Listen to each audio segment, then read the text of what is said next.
Hi, I'm recording this one in advance because I'm going to be on night shifts on Mondays, so can't be here live. But I picked up the new Magic Foundations set. This is supposed to be a base set that'll be good for, I think they're predicting 5 years in Standard. So sort of reintroducing the old core set idea, like the old 4th edition, 5th edition, 6th edition were supposed to be. They changed that up and did M10, M11, right up to M20, low 20s. They've done different iterations of this, but they haven't done one in a while. I find this very interesting. It's also supposed to be more than just a base set, but it says right at the back here, the perfect gift for beginners and experts alike. So this is supposed to be an introductory product.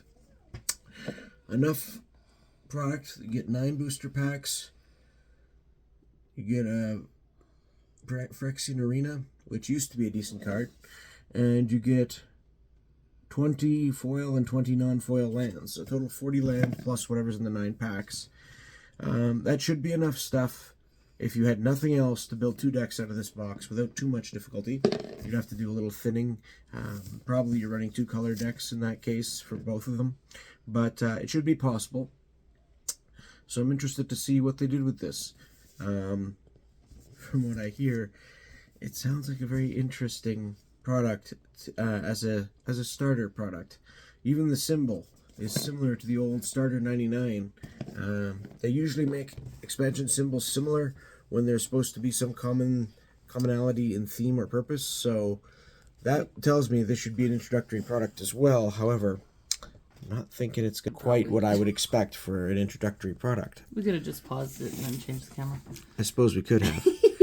I'm not thinking. We got to subject everyone to our wonderfully, beautifully, yes, my wonderfully disgusting ceiling. Well, not just that, but my wonderfully manicured nose hair. You know. Now this is interesting too. The box I have, the seal is still intact, but man, it's seen better days. It's got some dings, bings, and tears, so it's pretty beat up.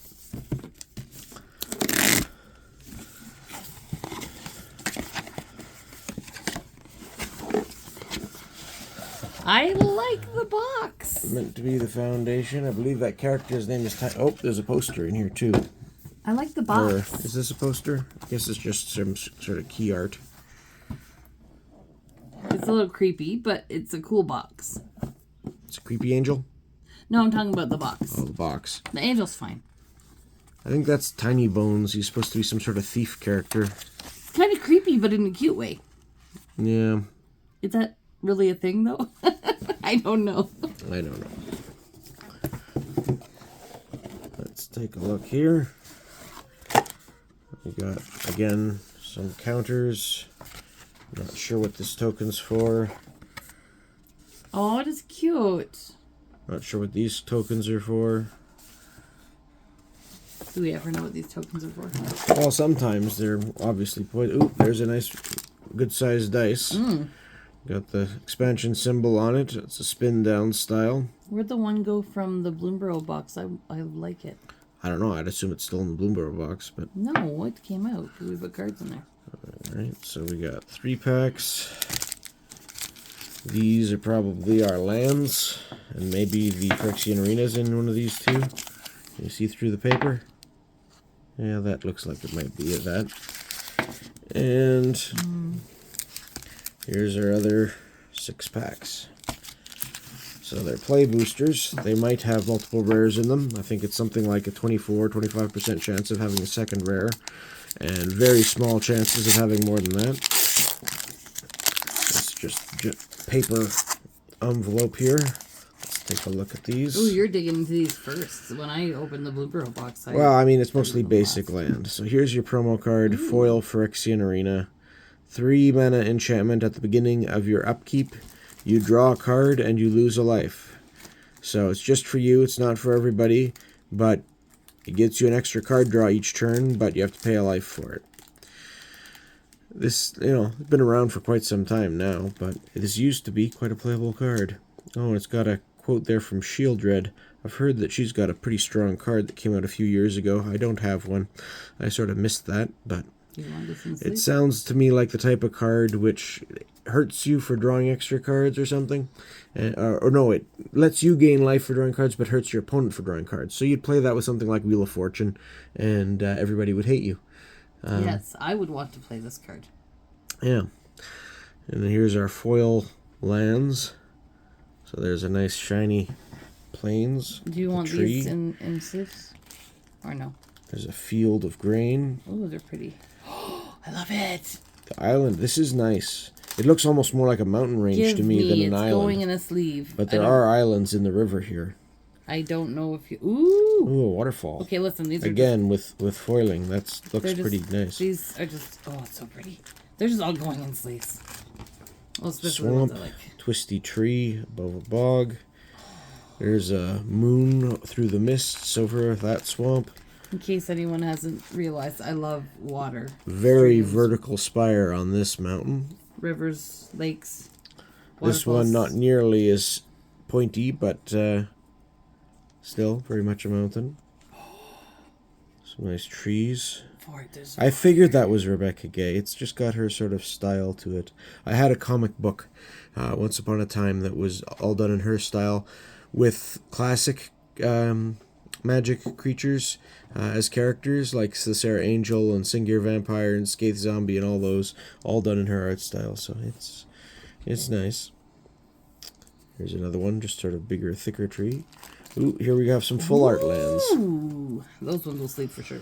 Should I sleeve these other ones? So this one's got, it's a plains, but it's got a hill with a temple and a Jani, I think that is, in the foreground. Should I sleeve these two?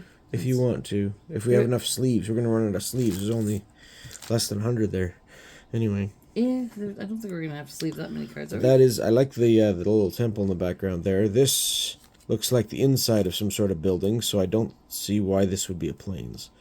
But it is what it is. I guess ever since Ravnica, buildings can be land types. I'll put them together. And this would sort of go with that too. Here's an island. I guess this sort of is a Zoro's Domain type setup, so I could sort of understand that one.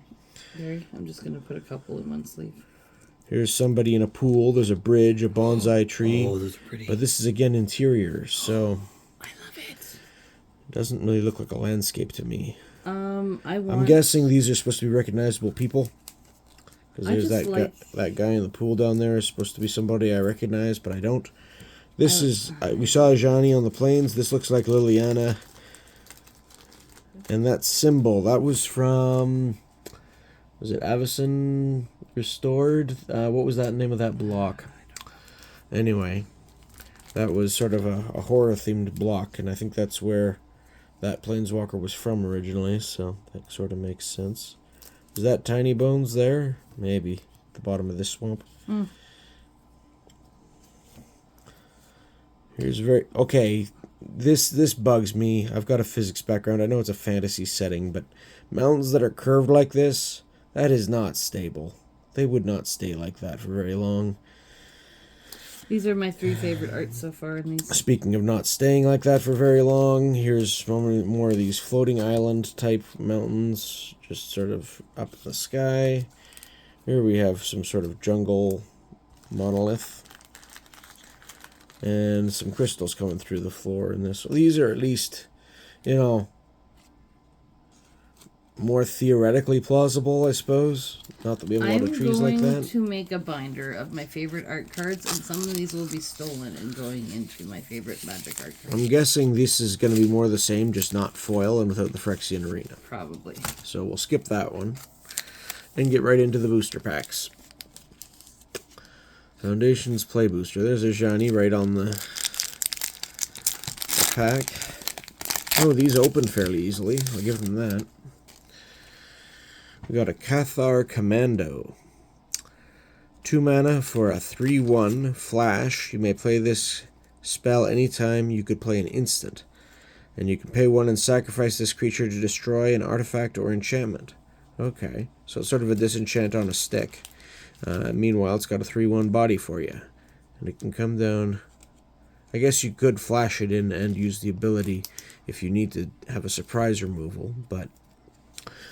I like Drawnom Unicorn. That was a 2/2 for the same casting cost that you could just sacrifice without paying any mana to destroy an enchantment. So this is similar in that respect.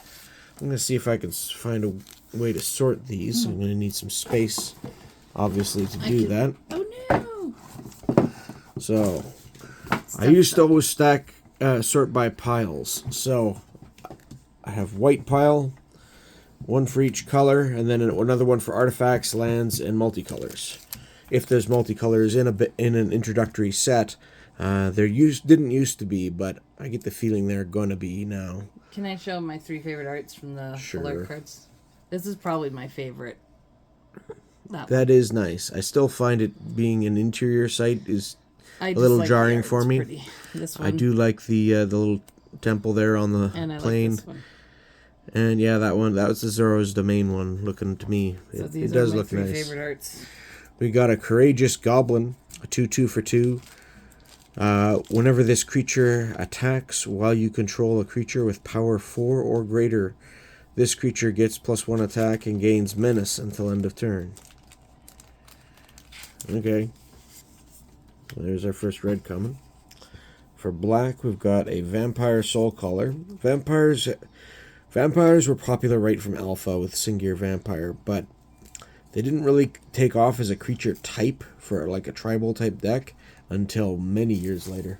There was just the odd one here and there, usually as like uncommons. You want me to open or these? Sometimes rares. If you want to, but like I said, that's basically just more basic lands, I think. So 5 is expensive for a 3/2. Flying, this creature can't block, so that's a downside. When this creature enters, return target creature card from your graveyard to your hand. Okay, so it's like a Gravedigger, just a little bit bigger and with flying and a little bit more expensive. They give you that's little interesting. Things talking about different. Okay, so yeah, little description of popular formats and turn order. This could be handy for new players to the game.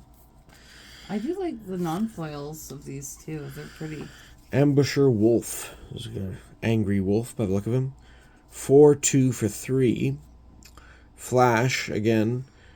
You can play this time anytime you can play an instant. Flash.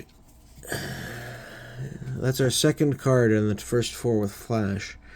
Usually that's a more advanced mechanic, I would think, but when this creature enters, exile up to 1 target card from a graveyard. So the other guy lets you return a card from your graveyard. This one removes cards from the graveyard to sort of prevent that. A little bit cheaper and bigger body, though. Think Twice. Draw a card for 2. Flashback for 3. So you can draw 2 cards with this if you pay 5. That doesn't strike me as being wonderful. I think that's pretty poor, actually. You used to get 2 cards just by paying 3. As I recall, if you wanted a card draw spell, it was just pay 3 to draw 2 cards. Typically. Either I know just the spell I need, or I'm about to. Interesting. Unless you've got a deck that gets bonuses from flashing things back, I don't see why that would be a card you'd want overly. Icewind Elemental. 3/4 for 5, flying. So a little bit smaller than your classic air elemental, but it's a common. When this creature enters, draw a card, then discard a card. So it doesn't actually give you card advantage, but it lets you dig a little bit to try to find something, instead of an extra power compared to air elemental. I guess it's a decent trade-off. It surveys its domain on Wings of Ice. It's also a little bit more splashable. You needed 2 blue for elemental. It surveys its domain on Wings of Ice, brings misfortune to those who dare trespass. We've got Sanguine Siphoner. 2 mana for a 1/3. Whenever this creature attacks, each opponent loses 1 life and you gain 1 life. So this is something designed for multiplayer because it says each opponent. It's an extra little effect that, doesn't matter what the blockers say. So that's interesting. But I guess 1/3 for 2 mana is not too bad. Again, depends on what other sort of synergies you have going with it. It's not a bad basic little creature. Although they seem to want to put an ability on everything. I haven't seen a basic card yet. As in truly basic, but as life returned to the bogs of Balgid, the vampires returned to feed upon it. There's black. We got a Vengeful Blood Witch. This is an uncommon. 1/1 for 2. Whenever a creature or another Whenever this creature or another creature you control dies, target opponent loses 1 life and you gain 1 life. I remember someone saying that this card would be very great, and I'm sure you could work it in combos. Anytime you want to have a deck that's sacrificing tokens and creatures and stuff, this would add extra value to that. So it could be a neat combo piece. It's an uncommon. Might be worth taking a quick look to see if this one's worth anything. Sorry, which one? Vengeful Blood Witch.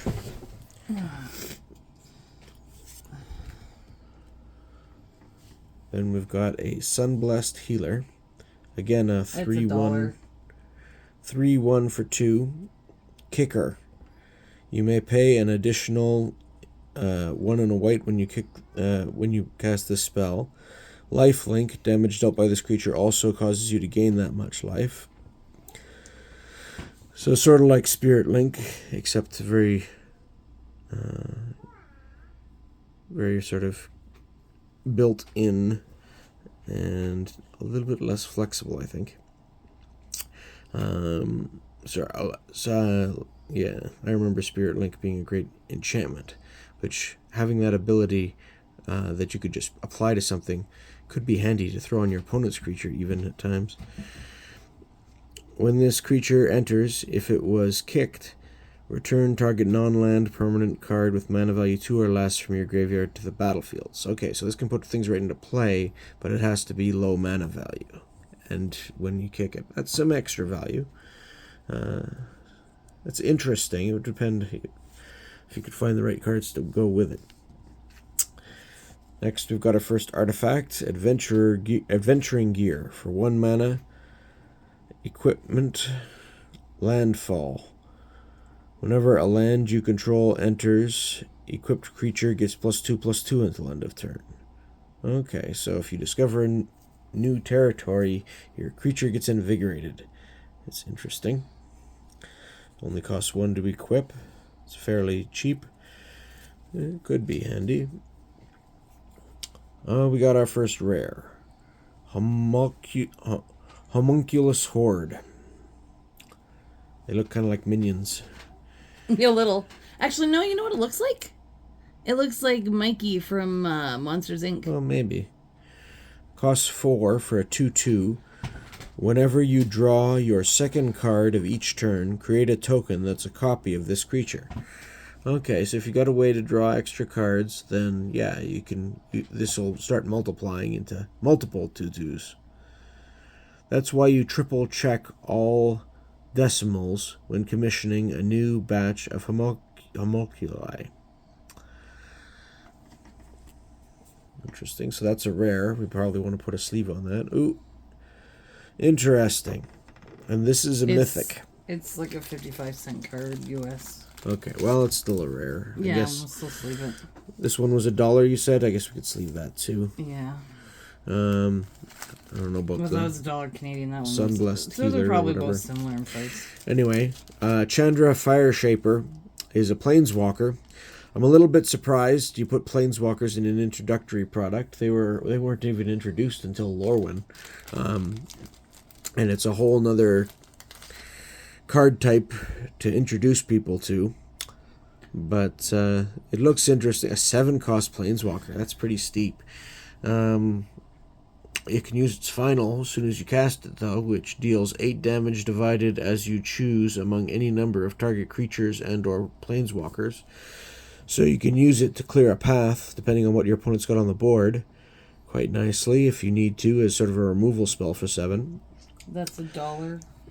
For the Chandra? Yeah. Okay. It looks like it can ramp +2 is add 3 red, and then exile the top 3 cards from your library. Choose one, you may play that card, so you can dig for cards to play, too. Again, I'm giving you the U.S. prices now, so. And you can make temporary token copies of your creatures. Interesting. Ooh. And then we have a foil Pretty. uncommon, Savannah Lions. I Now like that is interesting, because Savannah Lions used to be a rare. It's a 2/1 for 1, a fairly basic creature. That used to be a really good rate. If you had a 1 cost that could deal 2 damage, that was exceptional. Nowadays, that's far from exceptional. All kinds of things can do that. I like the art on So that. I guess they downgraded it to an uncommon instead of a rare. But it is nice art. Do you want to sleep on that or no? Why not? It used to be a rare. Give it a little respect, I guess. I like It is the a art. foil. I like the art a lot. There's a swamp. That's full art. And we got a cat token. Oh, it's cute. And a different cat token. 2/2 cat or a 1/1 cat. Is it cute? It is kind of cute. It looks like it's looking at you while it's swatting at the butterfly, though. Like, Yeah. that's kind of, yeah, I don't know what to say about that. So our first pack was a double rare pack, basically, because we got a rare and a mythic. So that's kind of nice. It's a shame that they're not worth much, but... Now, if you get the borderless mana foil, that the Chandra Flame Shaper is actually a 42.74. Fair enough, but I'm sure that only comes in collector boosters or some fool things, so... The other one... Gutless Plunderer. Here's a Skeleton Pirate. 2/2 for 3. It's got Death Touch. Any amount of damage this creature deals to a creature is enough to destroy it. And it's got Raid. When this creature enters, you may attack... If you attacked this turn, look at the top 3 cards of your library. You may put one of those cards back on top of your library, put the rest into your graveyard. Okay, so it's a way of stocking your graveyard and selecting a little bit what your next draw is going to be. This makes me think... That's interesting. It reminds There me are of probably Pirates ways of to the abuse that. Caribbean. It doesn't strike me as an overly wonderful creature, though. Yeah, it sort of has that feel, sort of skeleton pirate. Oh, there's a classic, Giant Ooh. Growth. That's been around since Alpha. That's cool. Always a decent combat trick. +3/+3 until end of turn. You can save a creature that's being killed by damage, either in combat or otherwise. Or you can get in some extra damage on one of your attackers if it's unopposed. Or you can turn around a losing combat battle. So, very handy card, assuming there's some creatures around. Which green is usually known for. Erudite Wizard. 2/3 for 3. Whenever you draw your second card each turn, put a +1/+1 counter on this creature. So blue seems to have a definite theme of wanting to draw more than one card each turn for effect. That could be why they turned that draw 2 card into a flashback so that you can do it on 2 different turns, which I guess makes sense. Dazzling Angel. A 2/3 flying for 3. Whenever another creature you control enters, you gain 1 life. So each time you play a creature, after this is on the board, you gain a life. That's a neat little bonus. If you're creating a whole pile of tokens or something, that could get strong, I suppose. But at any rate, just being a 2/3 flying for 3 is a decent body for the cost, or at least it used to be.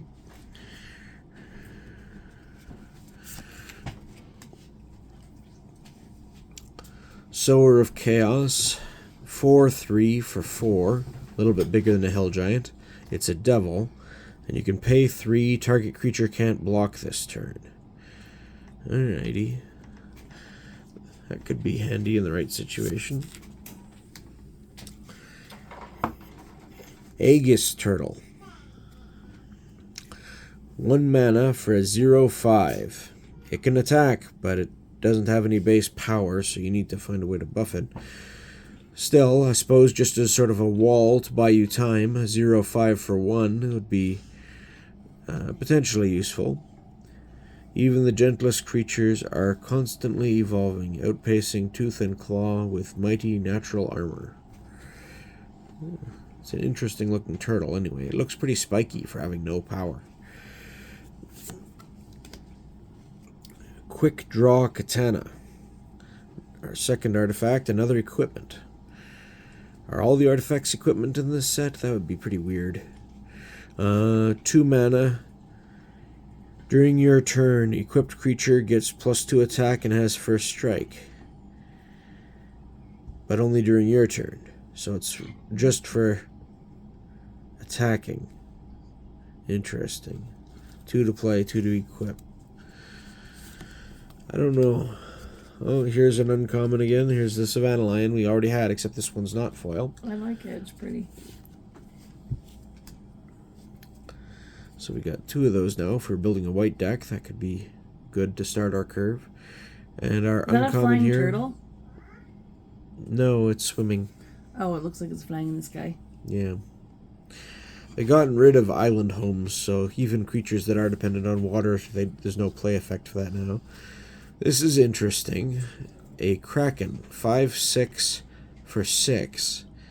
Landfall. When a land you control enters, tap target creature an opponent controls and put a stun counter on it. Permanents with a stun counter would become untapped. Remove it from it instead. So it keeps it from untapping for a turn, as well as tapping it, which is interesting.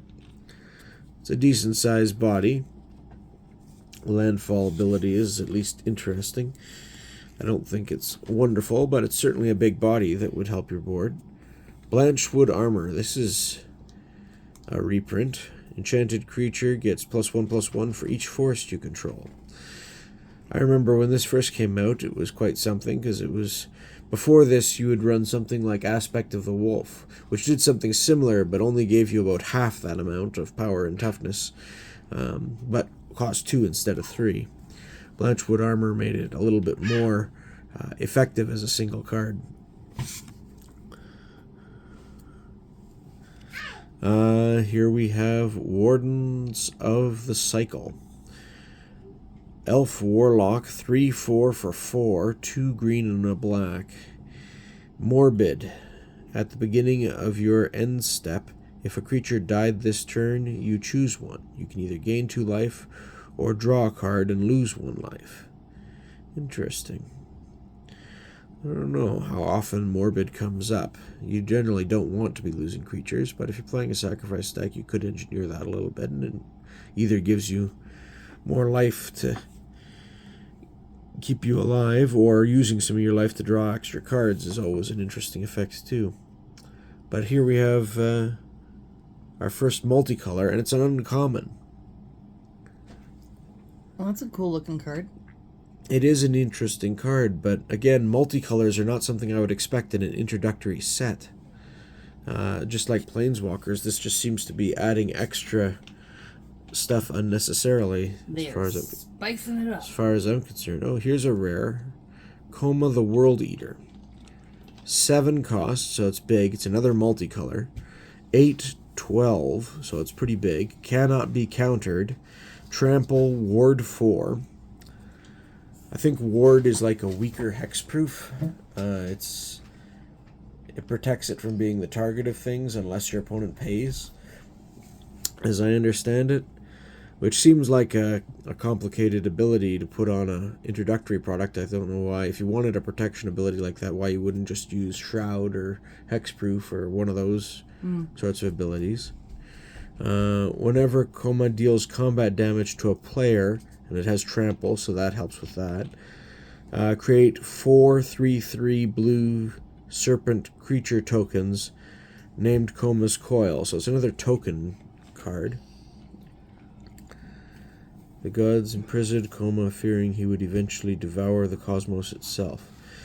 It seems like it has interest. This would be something I might throw in my Eureka deck, just to be able to throw it out, and then maybe put a Lightning Greaves or something on it so it can swing in right away and catch someone by surprise and generate a bunch of creatures. I mean, it's an impactful card, but that is a fairly steep casting cost. Anyway, that's a rare, so if we want to check the price on it, we'll probably want to sleeve it regardless. But I love that art. You can check the price. I love that art. Icewind Elemental. This is one we looked at already as a common, but this one's a foil, so it does. It is shiny. I like it. If you don't want it, I want it. You can put a sleeve on it if you like. Oh, and here's one of those full art. Ooh, another one. full art island you liked, except You this have one's that. foil You have that again. one foiled. We had one of those in the land So I pack. can steal one. And here's an autographed art card. Oh, I like that. Kind of looks like Aslan, a great lion at a temple. I love it.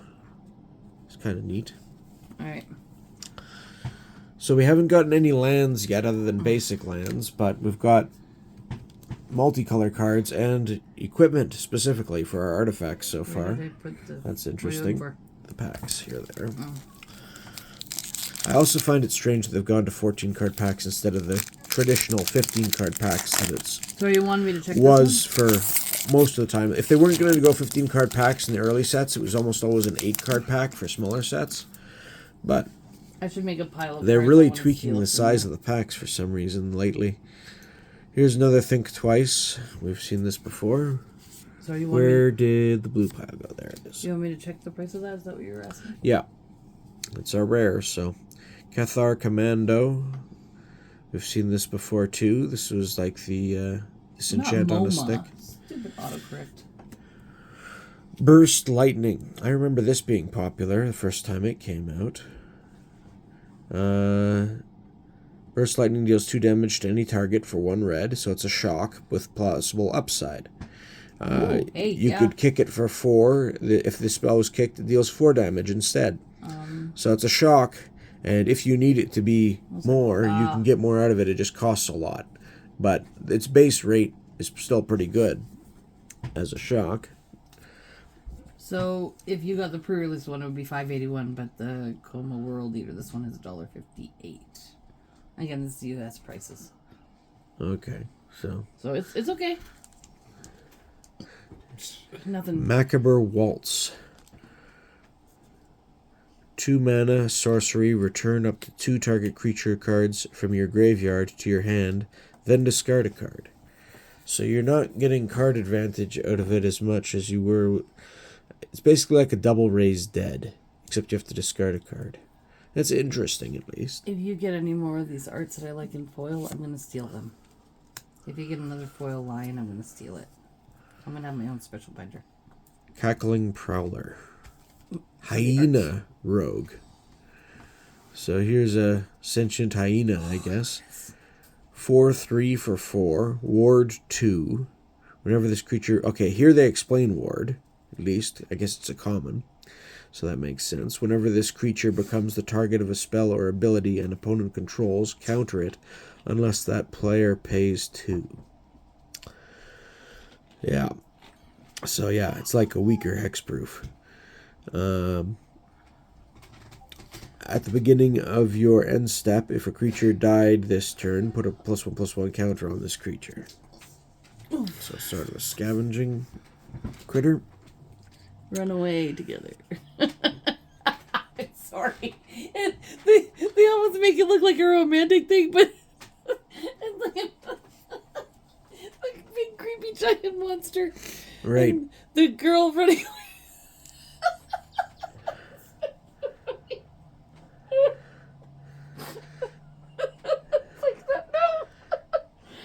Virtue is virtue, whatever the heart that nurtures it. Apparently, is the flavor text. Choose 2 target creatures controlled by different players. Return those creatures to their owner's hands.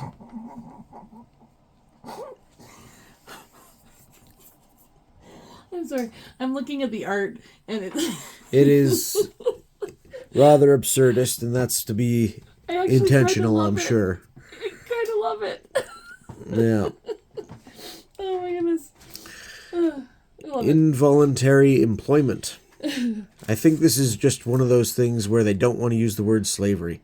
Well, of course. So, involuntary employment.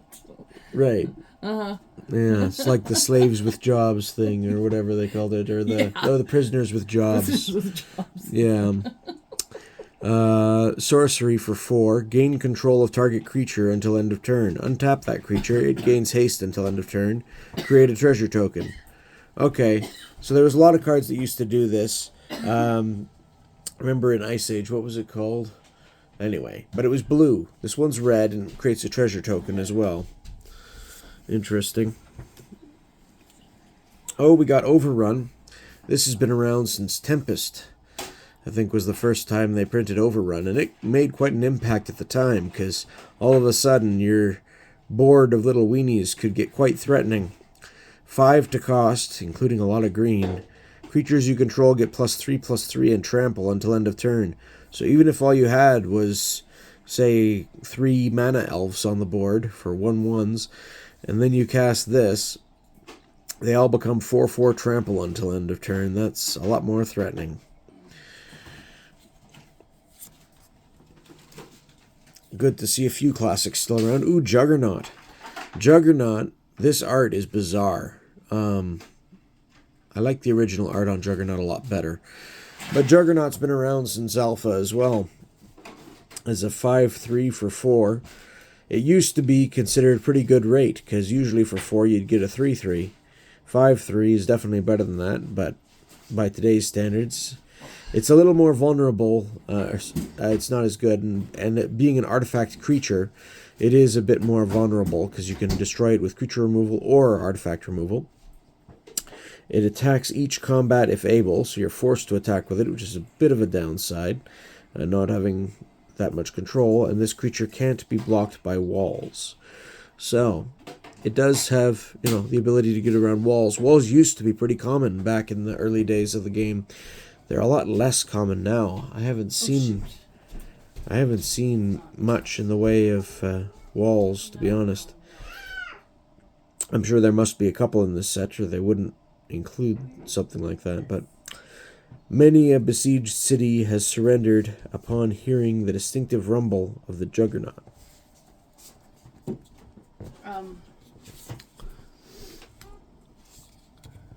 Oh, good. What did you draw on? Oh, herself mostly, the floor. Oh, here's a Dragon Tamer. Here's the influence of how to train your dragon, I suppose. Was there a rare to foil or today? We haven't got there yet. We're in the uncommons now. So your Dragon Tamer is a 5-cost 1/1. When this when this creature enters, create a 4/4 red dragon creature token with flying.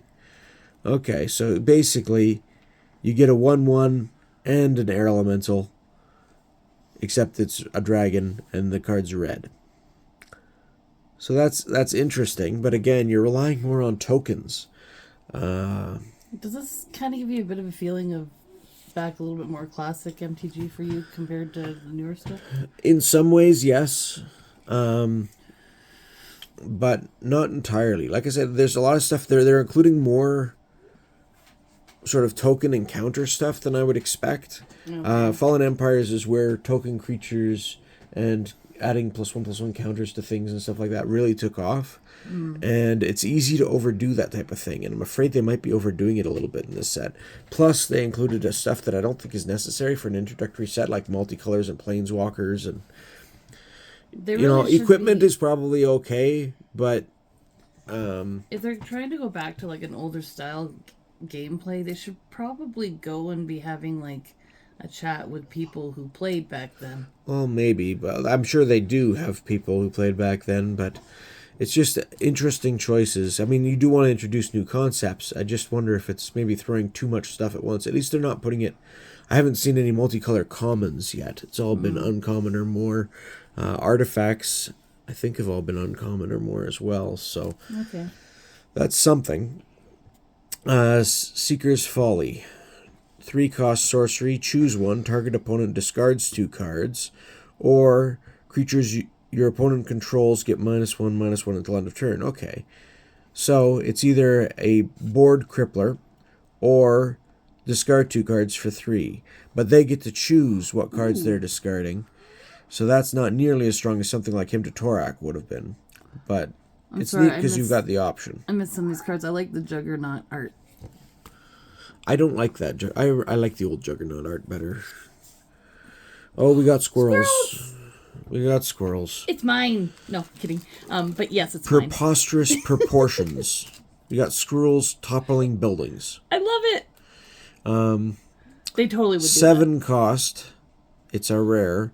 Creatures you control get +10/+10 and gain vigilance until end of turn. So vigilance means they don't tap to attack, although again, this being a rare, they're not explaining that. Give me your nuts. I remember them putting a squirrel on, what was it called? It was like 4 cost for +7/+7 until end of turn. But that was quite the big pump spell back at the time. This costs a lot more, and it's not an instant, it's a sorcery, but it's sort of like Overrun. Creatures you control all get +10/+10 in vigilance instead of +3/+3 in trample for 7 instead of for 5. I mean, it's a strong effect.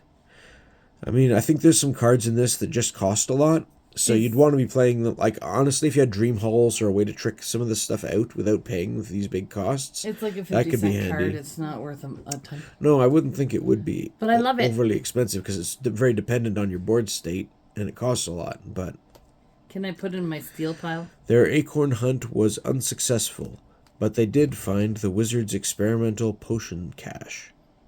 Can I put it in my steel pile? Well, speak of Overrun, there's an Overrun right behind it as a foil. There you go. I like that one too.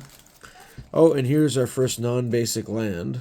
We've got a Windscarred Crag. I don't think this is new. This land enters tapped. When this land enters, you gain 1 life, and you can get either red or white from it. Ooh. And there's a food token. Cool. We should put that aside for when we try the some proto bread deck and some vegetables and stuff. And on the back, we have treasure token. So it's neat. They're doing these tokens double-sided at least now. They didn't used to, but I guess they've probably been doing that for a while. So that was our first third, 3 packs. We got 6 packs to go. So far, we've had 1 pack that was a double, 1 rare and 1 mythic in it. I want them to do the Burglar Rat. 1/1 for 2. When this creature enters, each opponent discards a card. Okay, so this is a Ravenous Rat, except it's each opponent instead of just your opponent. So instead of just one player having to discard a card, it's each opponent. That's an upgrade, I suppose, especially for multiplayer, but it's basically just a new version of an old card. Apothecary Stomper is a 4/4 elephant for 6. Pretty expensive. Oh, I like it. Vigilance, so attacking doesn't cause it to tap. When this creature enters, choose 1. Put 2 +1/+1 counters on target creature you control, so it could make itself a 6/6 for 6. Or you gain 4 life, if that's a pressing concern. I would think more often this would come down as a 6/6 for 6 with Vigilance, which is interesting as a common, but not super great. Big Fin Bouncer, a shark pirate. They really like pirates in this set for some reason. It is a 3/2 for 4. When this creature enters, return target creature an opponent controls to its owner's hand. That looks weird. I don't like the art. It gives me a chuckle, but that's about it. So, this is basically like Mana War. Except it has to be an opponent's creature. And you're paying 1 more for a 3/2 instead of a 2/2. I like Mana War better. They got a lot of enters effects now. That was something that was pretty rare. They only really had enters the battlefield effects start in Mirage Block, I think. Not much before that, anyway. Now they seem to be all over the place. Fleeting Flight. An instant for 1. Put a +1/+1 counter on target creature, again with counters. It gains flying until end of turn. Okay, so that it's permanently bigger, but the flying is only until end of turn. Prevent all combat damage that would be dealt to it this turn. Alright, well, it's sort of a combat trick. But it could be used to make it evasive, it's interesting. You could definitely get some value out of it, but you're doing 3 different things at once. I don't know.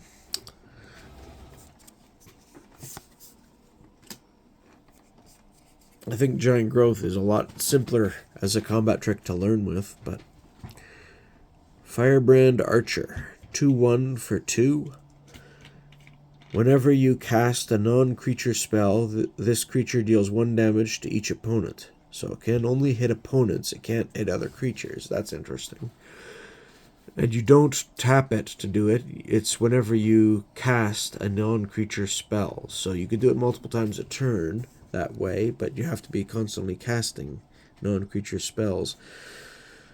That's interesting. You don't, and yeah, you could attack with it if you got an open board and then still use the ability. So it is a neat little thing. I would say could be fairly good in an aggressive deck, I guess. Gold Vein Pick. Equipped creature gets +1/+1. Another equipment. Costs 2 to play, 1 to equip.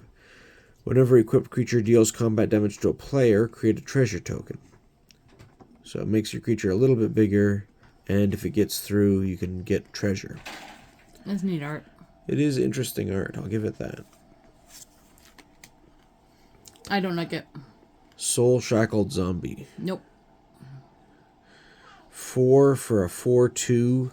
Whenever this creature enters, exile up to 2 target cards from a single graveyard. If at least 1 creature card was exiled this way, each opponent loses 2 life and you gain 2 life. Okay, so it can thin out an opponent's graveyard, but basically it's just a 4/2 for 4 that gives a little life swing on entering. Another overrun. This is our 3rd overrun in 4 packs. Interesting.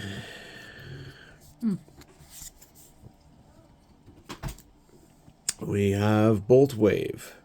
1 red, Bolt Wave deals 3 damage to each opponent.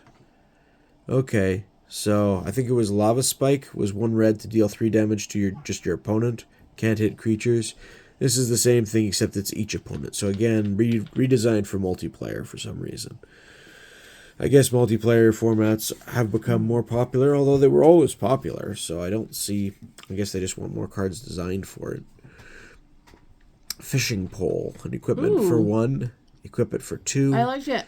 Equipped creature has pay 1 and tap it. Tap fishing... Pay 1, tap the creature, and tap Fishing Pole. Put a bait counter on Fishing Pole. Or, whenever equipped creature becomes untapped, remove a bait counter from this equipment. If you do, create a 1/1 blue fish creature token. Okay, so you can make fish tokens by casting this, equipping it to a creature, paying and tapping your creature, and then when it untaps, you remove the counter, you get a fish, you can pay and tap it again, you can get another fish the next turn. Interesting. I like the art a lot. I suppose it's more efficient than something like the Hive in terms of mana cost to get tokens, but it's tying up one of your creatures as well to do it, so that's an interesting trade-off. I really like the art. Elvish Regrower. 4/3 for 4. When this creature enters, return target permanent card from your graveyard to your hand. Okay, so this is like an Eternal Witness, except it costs more and for a bit bigger body and is more restricted in what it can grab. It can only grab a permanent card, not any card from your graveyard. Again, I'd rather have the more diversity on what you can grab and cheaper cost. And just have Eternal Witness, but it is what it is. I suppose it's worth checking. It might be worth something. Oh, here we have legendary creatures. They also put. Ooh. I guess we already knew that because the multicolor worm was legendary, wasn't it? Ooh. Yeah, it was. So they're also introducing legendary creatures into the base set. That didn't used to be the case at all. Legendary creatures weren't introduced until the set Legends, and I'm trying to remember when they first got into a base set. Ooh. Oh, we got a foil here. Sorry. You can still talk about it. I just wanted to put it in sleep. I like it. But, yeah, legendary creatures in the base set strikes me as being odd. I mean, even when they started introducing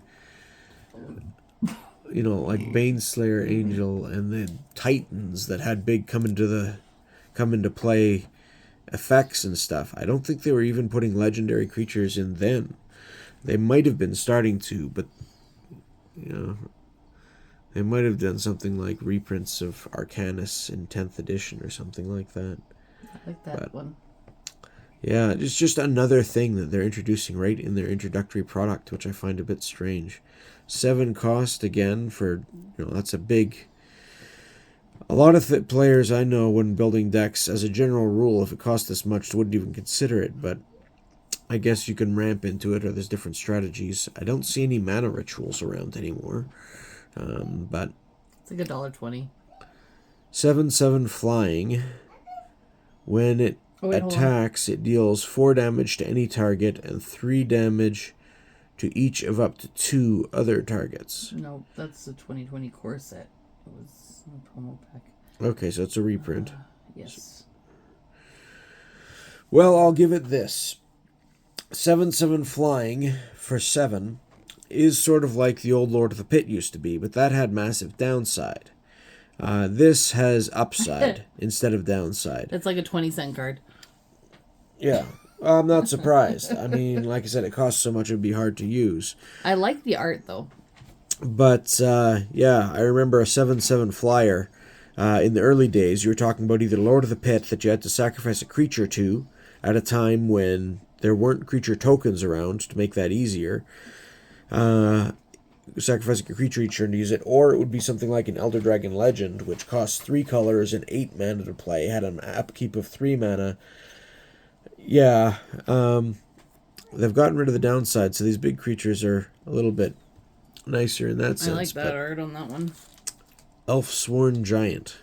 So 5 mana for a 5/3 reach, so it can block creatures with flying, and landfall. That's really cool. Whenever a land you control enters, create a 1/1 green elf warrior token. I like it. It's interesting, gives you some value for your mana drops, but it's already cost 5, so I'd imagine most of your mana dropping's out by then. There's another full art planes. I just like the art. And what's this? Just an art card? Yep. Yeah.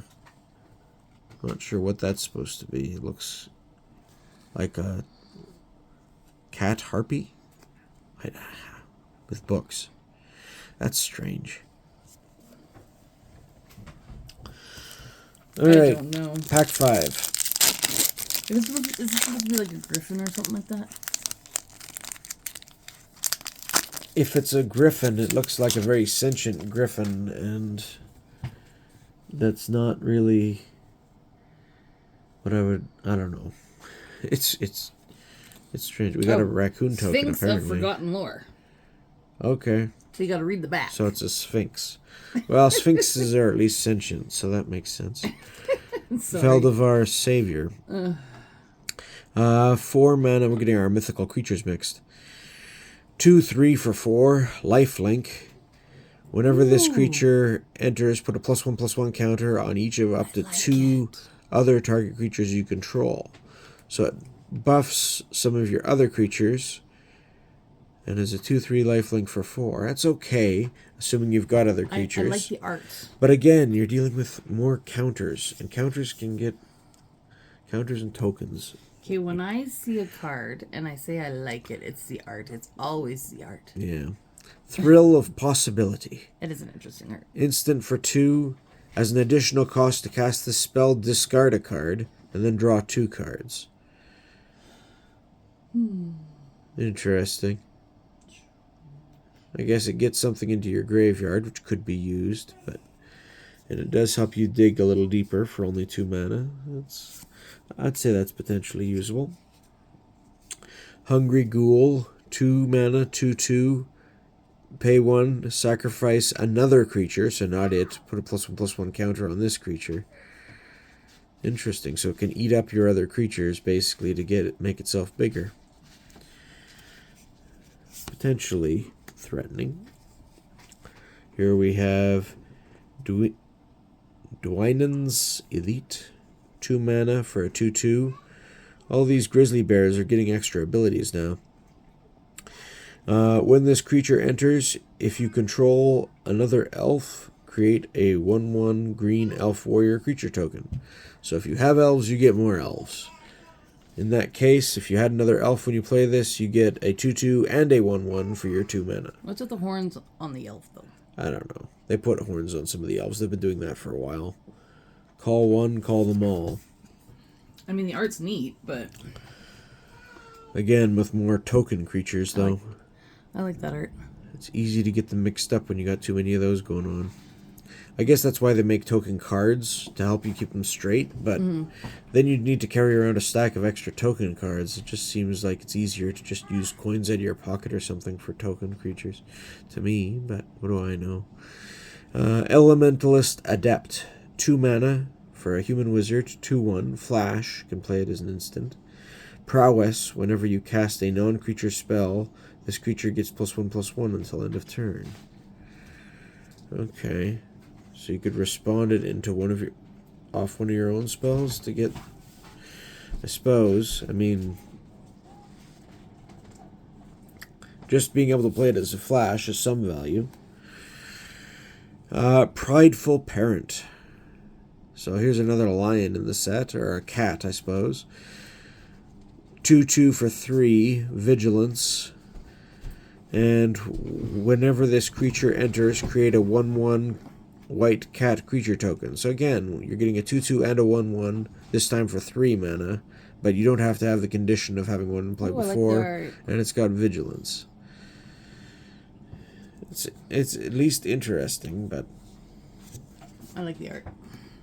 I'm noticing a major theme here with all these creature tokens all over the place. Spitfire Lagak. Lizard for 4 for a 3/4 landfall. Whenever a land enters, or you control enters, this creature deals 1 damage to each opponent. So extra damage to the opponent for land plays. Ravenous Amulet. Hey, it's not an equipment. This is like the second artifact we've seen that's not an equipment, and the other one was a creature, I think. 2 mana, pay 1 and tap and sacrifice a creature. Draw a card and put a soul counter on this artifact. Activate only as a sorcery. Or pay 4, tap and sacrifice this artifact. Each opponent loses life equal to the number of soul counters on this artifact. Okay, so you can sacrifice creatures to draw cards. And then eventually, if this has enough counters to make it worthwhile, you could sacrifice it to do some damage to your opponent. I mean, if you've got bonuses for your creatures dying and stuff, I suppose that might be useful. Revenge of the Rats. 4 mana. Oh my goodness. Create a tapped 1/1 black rat creature token for each creature card in your graveyard. So if you've got a bunch of creatures in your graveyard, you get a bunch of rats. And you can flash it back for 4 again. So if you had 3 creatures in your graveyard, you can pay it, get 3 1/1 rats, and then the next turn flash it back and get another 3 1/1 rats. I feel like that card might be made for Alberta. Well, maybe. Self-reflection. Sorcery for 6. Create a token that's a copy of target creature you control. And you can flash it back. So it has to be a creature you control. That, first of all, I mean, that's pretty expensive to clone something, basically. But again, with a token creature. And yeah, you can do it again, but you're paid 6 the first time, and I guess if you discard it, you could just do it the once for the flashback cost of 4. I don't know. It seems like it needs more setup than it's... Something shiny back there. High Society Hunter. A vampire again. 5/3 for 5. Flying. Whenever this creature attacks, you may sacrifice another creature. If you do, put a +1/+1 counter on this creature. So again, it can eat your other creatures to get bigger. Seems to be a theme. Whenever another non-token creature dies, draw a card. This is just like a 40-cent card. So it does let you draw. It's a rare. Okay. Are you kidding me? We got a double for our mythic. I don't remember what. I mean, I'd rather see more of the set and get different mythics if I'm going to get multiple mythics. I don't think this one was particularly valuable either, so... I don't remember. Ooh, the shiny, creepy card. Yeah, Shiny we've already creepy opened cards. one of those. Are we putting foils somewhere separate, or are we just... I'm just putting them in the pile with the rares. Okay. We can separate them after. And then here's another one of these. When it enters, you gain a life. Provides 2 mana. That is comes creepy. in tapped. I do not love that. It like it's shiny and foily. There's an elf warrior token or a raccoon I do not love token. Raccoon! Why is a raccoon a 3/3, but an elf warrior is a 1/1? This confuses It's my me. token. It's mine. It's mine. It's a raccoon. It's Rocket Raccoon. Yeah, but without his gadgets. Like, he's got some forks stuck into a stick. Like, I don't know. To me, it would be, he's just using what he can. I love it. I love the raccoon. Crypt Feaster. A zombie 3/4 for 4 menace. This creature can't be blocked except by 2 or more creatures. And Threshold. Whenever this creature attacks, if there are 7 or more cards in your graveyard, this creature gets +2 attack until end of turn. So it becomes a 5/4. If you've got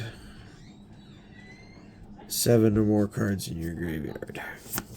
Threshold is another ability they introduced later on. Oh, here's a classic from Alpha. Lawnmower Elves. Classic 1/1 mana elf for 1. Tap it for a green. You know, not the best fighter, but it's there basically as an extra land to ramp you early on. And it still has a body, so it's not completely useless late in the game. It's just not super powerful. But unless it's that last mana you needed to cast one of your other spells. Still a solid card. Uncharted Voyage, 4 mana. Target creature's owner puts it on their choice of the top or bottom of their library and surveil 1. Look at the top card of your library. You may put it into your graveyard.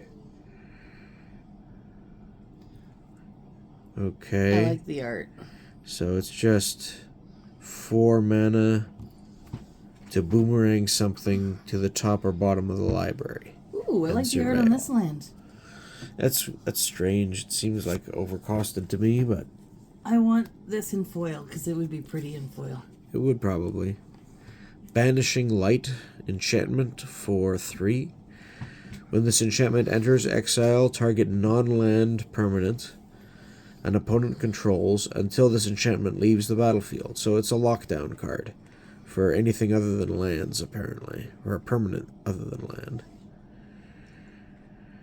It could be useful, I'll give it that. There have been similar cards for a while. It's a little bit stronger than Pacifism. Ooh, I like this one. To, shoot, what was the other... Anyway, whatever. Axeguard Cavalry. Dwarf Berserker. For 2 for a 2/2. Tap it, target creature gains haste until end of turn. So it can inspire another creature of yours that comes into play. He's riding a goat. I love it. That's smaller than he is. Or she is. I guess it's a she. I don't know. I love it. Riding the Goat. Dwarven expression meaning a foolhardy act of bravery.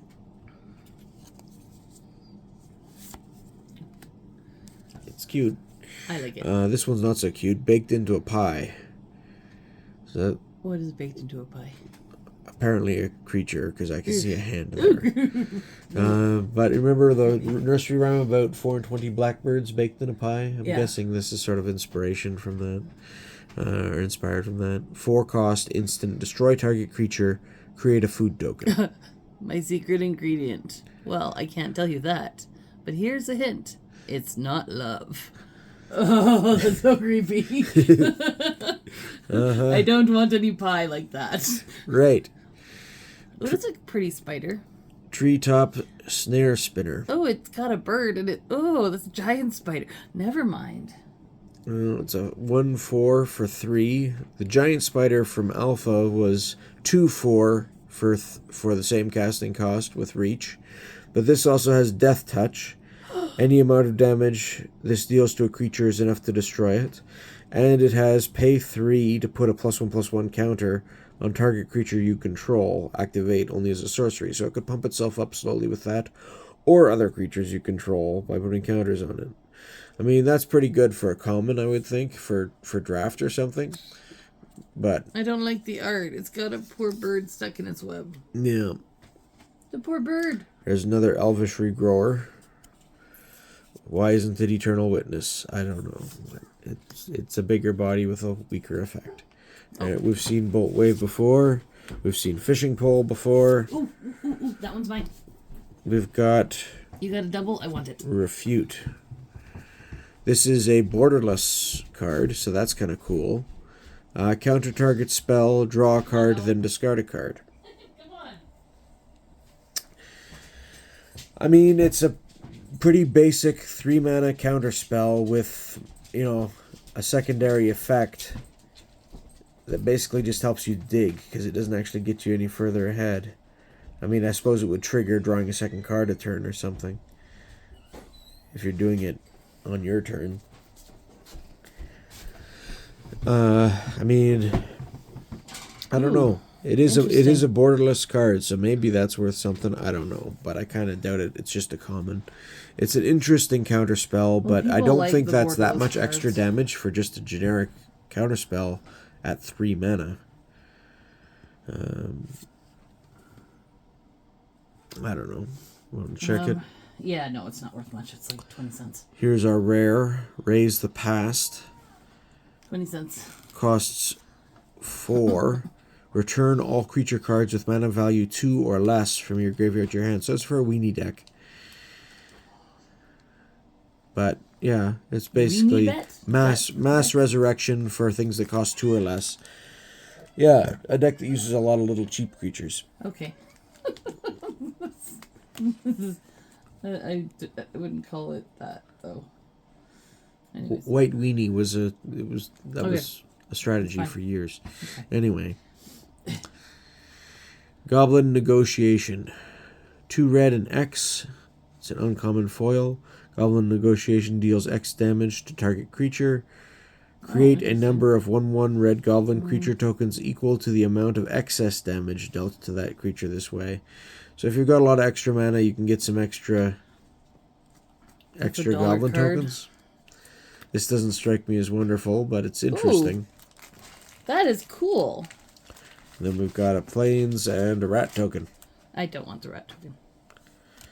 It does look like it's well done. I like it better than the zombie on the back. That hole is kind of cool. There's a plains. There's a where are we for the other tokens? Tokens? I don't know. Hey, all right, last 3 packs. Oh, good rat. No, I'm not. Did you steal candy? No, she opened the game board. Oh, those are board game pieces. Yeah.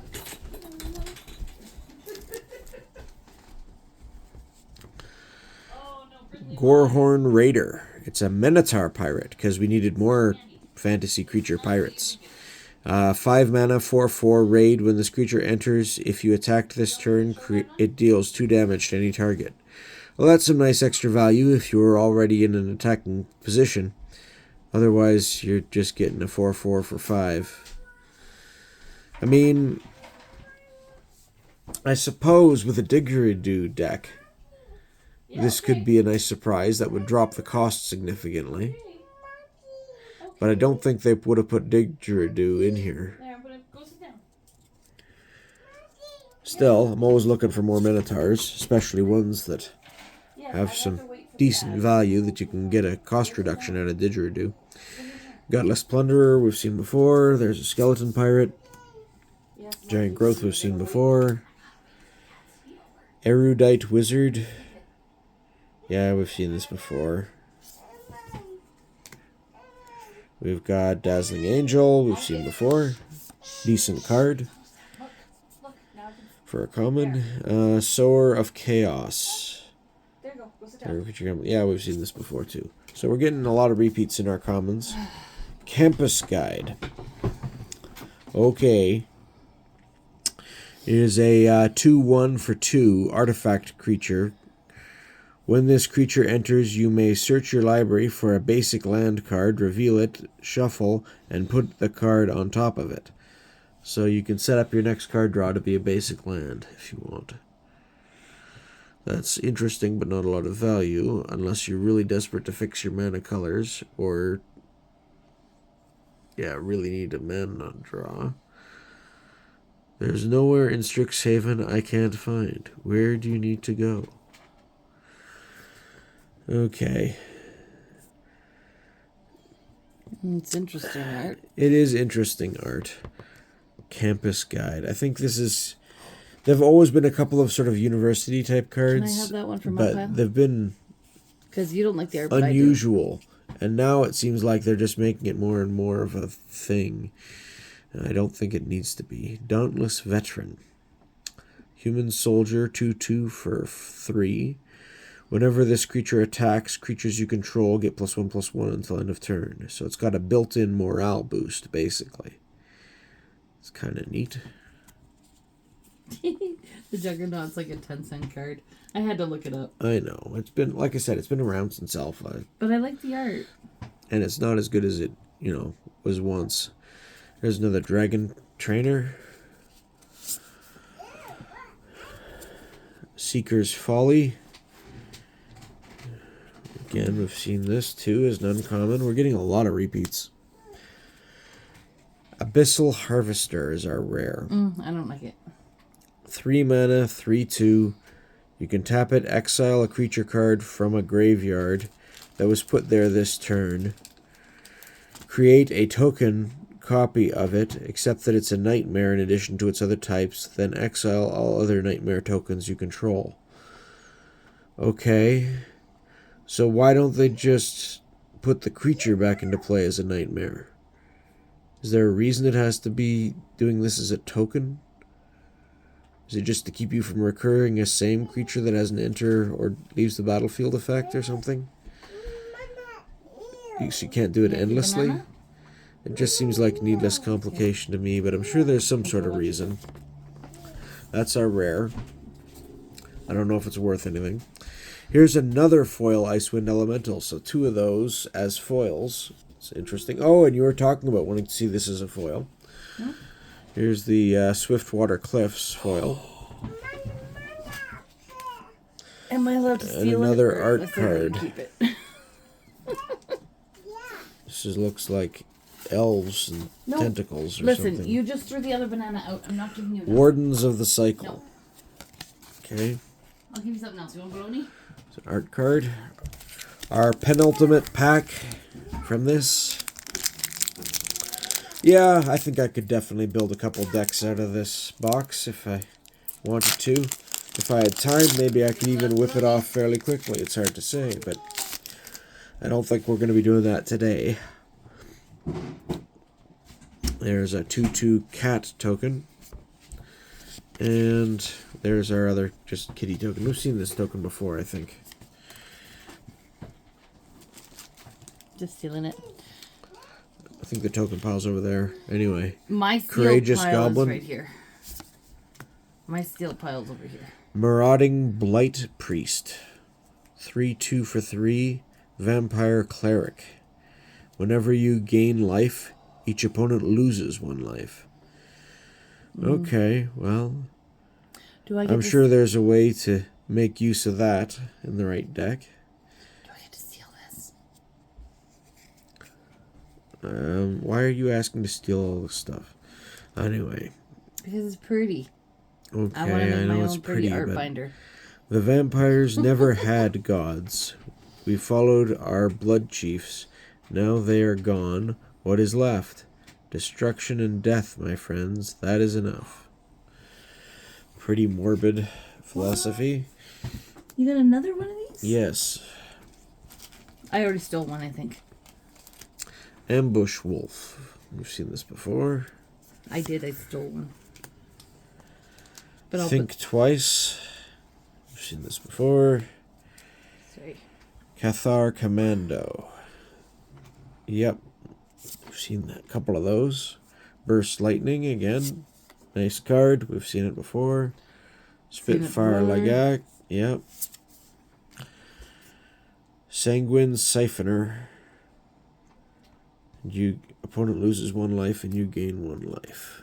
So let me just see here. Whenever you gain life, each opponent loses 1 life. Whenever this creature attacks, each opponent loses 1 life and you gain 1 life. So if you attack with this, your opponent loses a life, you gain 1 life, and then because you gained life, each opponent would lose 1 life. That's an interesting little chain you can get going there. Rune Sealed Wall. Is this the first wall we've seen? It's an uncommon. 3 costs for a 0/6 defender, and you can tap it to surveil. Look at the top card of your library. You may put it into your graveyard. Okay, well, they're bringing back walls, I guess. So that's something that's interesting. And of course, making it an artifact does make it more vulnerable. So there's that too. It is kind of neat art. Sort of shows that it's an enchanted wall, not just a rock wall. Ooh. So there's that. You got that one in non-foil. Yeah, we've seen this one before as a foil. We've got another Dauntless Veteran as an uncommon. There's several of these that I would like to see. Another repeat. That one I don't. So we've had a double rare and a double mythic. Did I do that? It's a little bit disappointing, all these doubles. Oh, and here's the art off the guy from the art off the box. There you go. Tiny Bones Burglar. I actually kind of like that one. It's a foil rare. So what does this guy do? 2 cost for a 1/3. Don't start yelling. Whenever an opponent discards a card, exile it from the graveyard with a stash counter on it. During your turn, you may play cards you don't own with stash counters on them from exile. And mana of any type can be spent to cast those cards. That's interesting. And you can pay 4 and tap him. Each opponent discards a card, activate only as a sorcery. Okay, so it's a way to play your opponent's cards. You'd need a way to keep them around, because I'd imagine that would be something that would attract a lightning bolt in a hurry. Or some other removal. That might be worth something too. And again, another legendary creature. Rugged Cliffside. Again, another one of these. This one's green-red. Gain you a life. Alright. So that was at least a double rare pack. I'll give it that. A lot of doubles in the pack too, though. And here is our last pack of the box. See if we get anything interesting. Barry, she refuses to say please, and instead of saying no, she's saying yeah when I say please no. Interesting. Does that count as a please? Not exactly. 5 cost sorcery. Incinerating Burst deals 6 damage to target creature. No, say please. Has to be a creature, though. You may discard a card. If you do, draw a card. So you have to pay 5 for your 6 damage to a creature. It doesn't seem wonderful to me. And you may discard a card if you got an extra card to draw a card. This just seems overcosted and too narrow. There, that works. Most pyromancers would never summon the sheer heat necessary to melt solid rock. But most pyromancers aren't Chandra Nalar. Okay? Stab. Target creature gets -2/-2 until end of turn. 1 black. It's a neat combat trick. And it's got the added bonus of being removal against small creatures. So I'd say that's pretty good. I'm guessing between this and the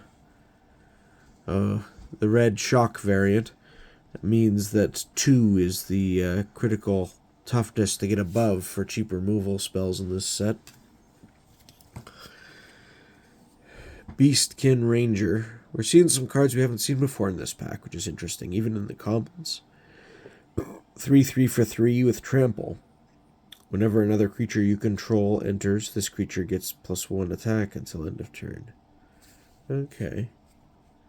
So that's a little bit better than your classic Trained Armadon, which was a 3/3 for 3 in green. This one has Trample and potential little extra attack to it. And it's an elf for the tribe. So, yeah, they're definitely power creeping. And have been for a long time, so that's not surprising. Mock Sprite. 3 for a 2/1 flying. Instant and sorcery spells cost you 1 less to cast. Alright, so that would let you play your 3 mana counter spell for 2 mana, which is unfortunate that it needs the setup, but, not a bad effect. Ooh, here's a Helpful Hunter. That's cute. It's a 1/1 cat for 2, and when this creature enters, draw a card. Okay, so you just get your 1/1 and draw a card for 2 mana. That's not bad.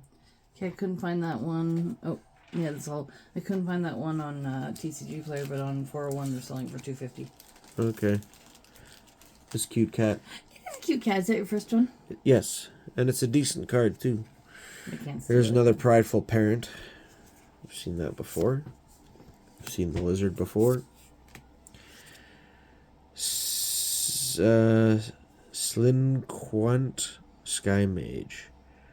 1/1 for 4, flying. Whenever you draw a card, play a +1/+1 counter on this creature. Okay, so conditionally growing flyer, but pretty small to start. Sorry. I was looking. The art's neat on it, though. Fiery Annihilation. 3 for an instant. It deals 5 damage to target creature. Again, creature only. Why not creature and player for these burn spells anymore? Exile up to 1. There's been other ones that are to creature, but this is creature or player. I see. There's very few of these that seem to be creature or player now. It's either for creatures or for players as separate cards. I don't like that. Fire Annihilation does 5 damage to target creature. Exile up to 1 target equipment attached to that creature. If that creature would die this turn, exile it instead. So it's got the Incinerate, remove from the game type effect. And it can deal with equipment that was on the creature, which is a neat bonus, I'll give it that. But how often is equipment going to come up? I don't know. They definitely are putting some equipment in the set, though. Secluded Courtyard. Ooh, I like that. This land enters... as this land enters, choose a creature type. Tap it for a colorless, or add 1 mana of any color. Spend this mana only to cast a creature spell of the chosen type, or an activated ability of a creature source of the chosen type. I want that in hollow. That'd be pretty in hollow. Interesting. Oh, here's another borderless. Ooh. Think Twice. So it's again the draw card flashback, a card that I wasn't impressed with. It's a 21-cent card. And another double rare. This is our second double rare, and we've had a double mythic as well. Didn't you have this one? Oh, wait, you're saying that's your double. Okay. Yes. Not double in the pack, but no, double. This is a rare that we've already gotten in our previous packs in this box. A little weird. That's disappointing to have so many double rares in a bundle, single yeah. bundle box. Like, I mean, if it was like a really good card and really... I mean, it's a card you can build around, but how good is it? I don't know. Ooh, I like that. Genesis Wave Foil. It's a foil rare, so I'll give it that. It was a double rare pack. 3 green and X is expensive. Reveal the top X cards of your library. I just like the art. You may put any number of permanent cards with mana value X or less from among them onto the battlefield. Then put all cards revealed this way that weren't put onto the battlefield into your graveyard. You need a colossal amount of mana to get good value out of this. Like at 4, it's going to be worthless. At 5, it's unlikely to do anything. At 6, you might get something, but it won't be anywhere near worth it. You really need to get up to like, I don't know, 8, 9, 10 mana for this really to be a strong play. Canadian. I'm not impressed. So I can put it in my pile of cards I like? Rugged Highlands again. You're not impressed, I got it. Is a double. And then we got an art card with a frog and a raccoon. Mine. What does this say? Mine? Sylvan Scavenging. It's a card we haven't seen. It's a raccoon. It is. Frog and a raccoon. Mine. Or so I can put that in my pile? Since you don't like it? You know, I would think that we would keep this together for if we wanted to actually try to build decks out of it or something. Well, listen. You can take anything you want out of my binder if you want to build a deck out of it. You just got to put it back after. So, in terms of the colors, it looks like we got the most in blue and red. We got probably the least in green. I stole the Swiftwater Cliffs foil. And then we've got... I'll give it back after. A few artifacts, mainly equipment, and a couple of... Oh, sorry, this is land. Ooh, I like this one. Not multicolors. Okay, so there were less...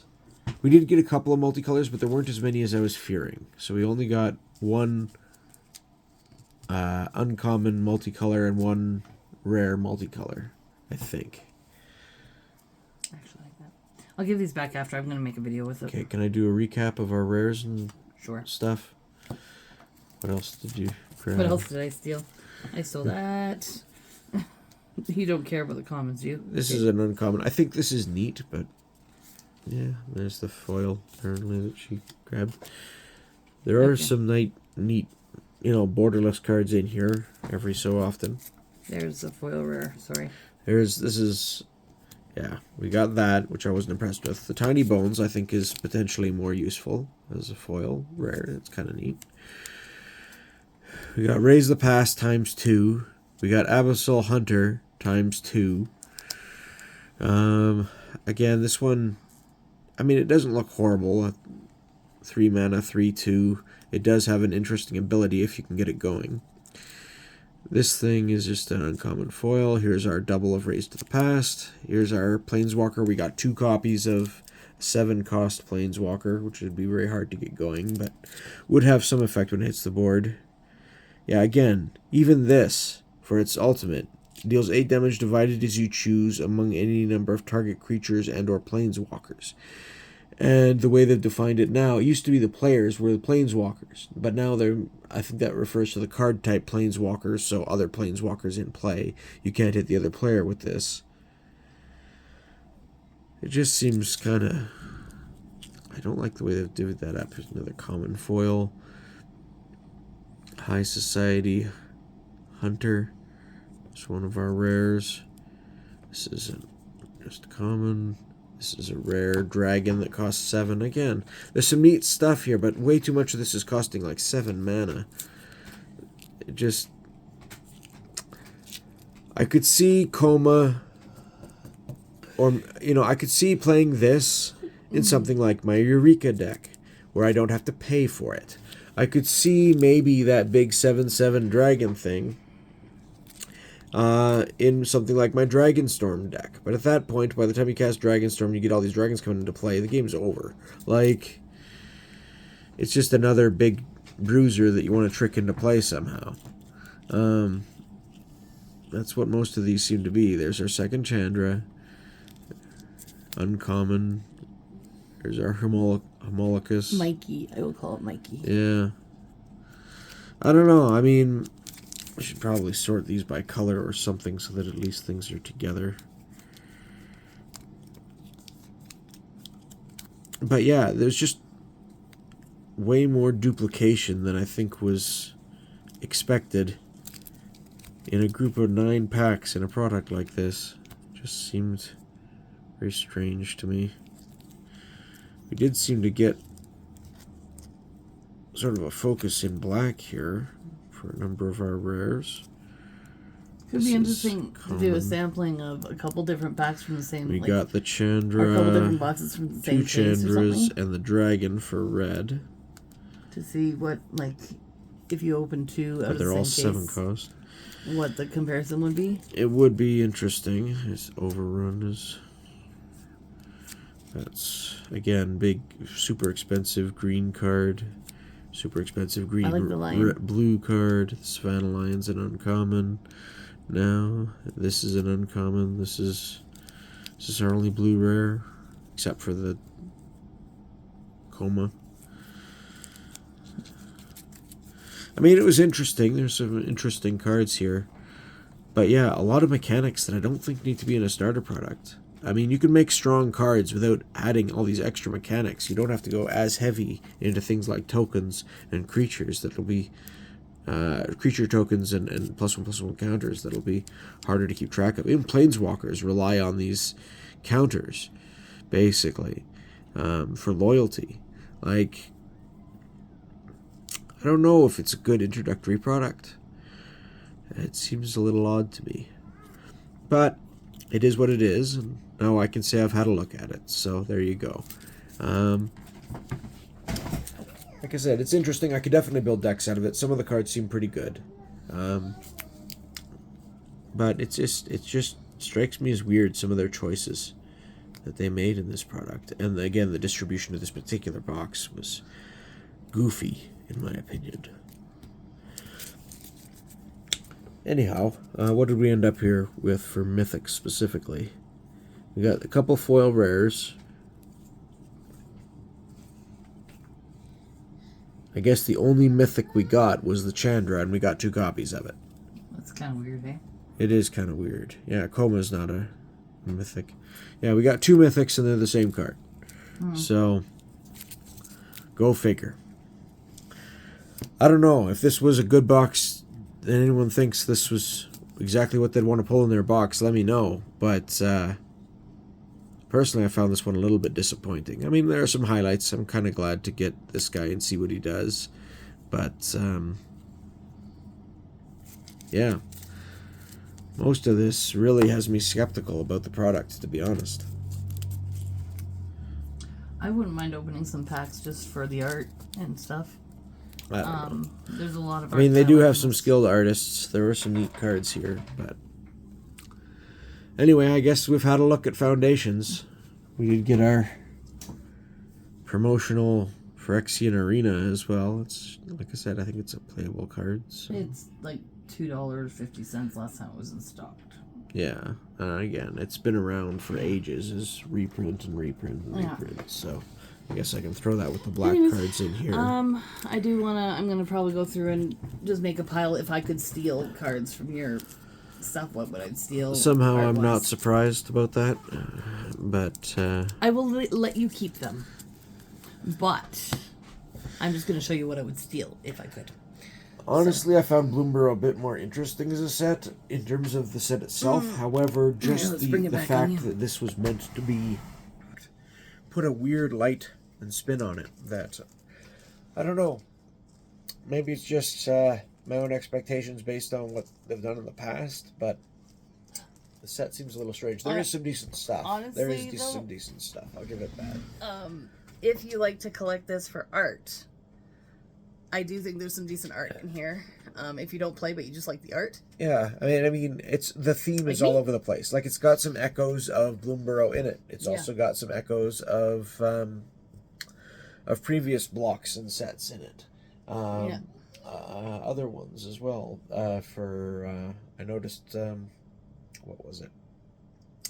Like Ravnica and Innistrad and even the new Duskborn sort of horror elements and things. There's it's not horrible. Isn't it like even creepy side wise? The art that I've seen come out isn't the worst. yeah, I guess. Like the creepy kind of. So, I don't mind it. I don't mind it for art. I would not be opposed to opening a little bit. The art more. is usually a bit well done, although, again, they're very much prone Because- to make warrior women all over the place to a greater degree than I think is necessary. Oh, But that's just a common trope with fantasy these days. I want to steal this. I like it. It's pretty. I also want to see this one. I want to get this one in a holo for my art collection because I like that art. So there's Yeah. But the cats are cute and the animals and They are stuff like cute. that. So I'm I not like the surprised. animals. Yeah. I'm not surprised. That was a big highlight for Bloomborough. They're going to keep that theme I going like the a little rivers bit. and the lakes and like anything with that kind of Yeah, art in it too. landscapes could be nice. Although I still find it funny that they're doing full art landscapes that seem to be cityscapes or in buildings. It was interesting as it went off with Ravnica as a plane that they return to once in a while. But I don't think it's a best aesthetic to include in a base set sort of a product, to my thinking anyway. But what do I know? I think that's what you get when your fantasy's all written by people who live in cities personally. Yeah. So, there you go. Yeah. Anyway, have a good evening, and thanks for checking this out with us. It is an interesting little product, and when we put this video up, Papa Spocat will be working though, so feel free to leave comments in chat that he can get back to at a later time. let Angela know if you appreciate the same art as she does. So yeah, I love the art. There's like several things I like the art more. Some I'm like meh, but in any case, by the time this goes up, we'll be into December. So crazy. You know, I hope you're preparing well for the holidays, and if you are into Advent and things like that, we'll be all anticipating the coming of Christmas. So I hope you enjoy the season, and have a good night. Bye for now. Bye for now.